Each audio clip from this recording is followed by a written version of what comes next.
Syrian government forces raised their flag over the Yarmouk Palestinian camp in Damascus on Tuesday as state media promoted what it said was the liberation of the last quarters of the capital from rebels in Islamic State in Iraq and Syria militants. Police motorcycles flying the flag roared into what was left of the neighborhood in a show for state media, and a detachment of soldiers raised the government's standard from the roof of what is now a shell of a building. The ceremonies, broadcast on state-affiliated Al Akhbariya TV, were meant to assure residents that Damascus was secure for the first time since protests broke out against President Bashar al-Assad in 2011. The government cracked down violently on the demonstrations, igniting the ongoing civil war.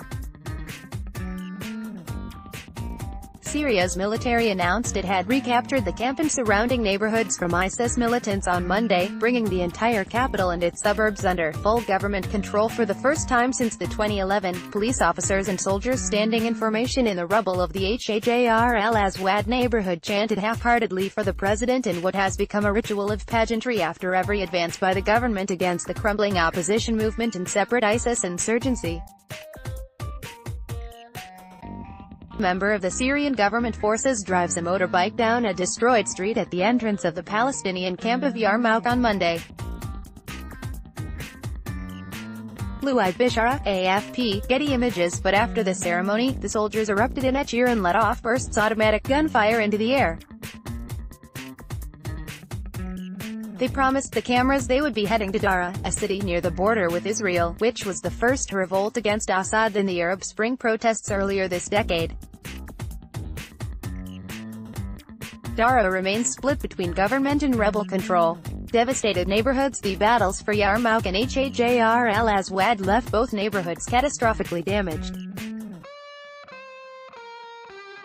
Yarmouk, once home to about 200,000 Palestinian refugees, was deserted by most of its inhabitants as the government laid siege to it and Islamic State militants moved in 2015. In the last month, the government began bombing the neighborhood intensively. The advance put the capital out of range of insurgents' mortar fire and shelling for the first time in nearly 7 years. The Hawk news agency, affiliated with the ISIS group, put out a statement on Tuesday saying the militants left the South Damascus neighborhoods with their heads high, after forcing the government to agree to let them evacuate instead of pursuing a stalemated ground battle. A member of the Syrian government forces fires his weapon at the entrance of the Palestinian camp of Yarmouk on the southern outskirts of Damascus on Monday.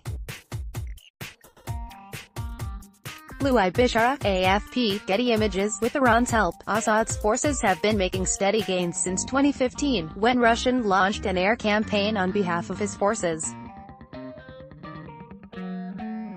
In December 2016, government forces captured rebel-held eastern neighborhoods of the northern city of Aleppo, in Assad's biggest victory since the conflict began.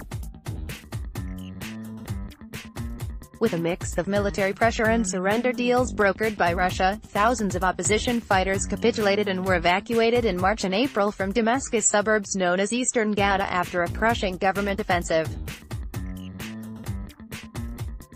Syrian troops and their allies are expected to turn their attention to opposition-held parts of southern Syria, including Daraa province, in a push that could bring allied Iranian forces even closer to the increasingly tense frontier with Israel.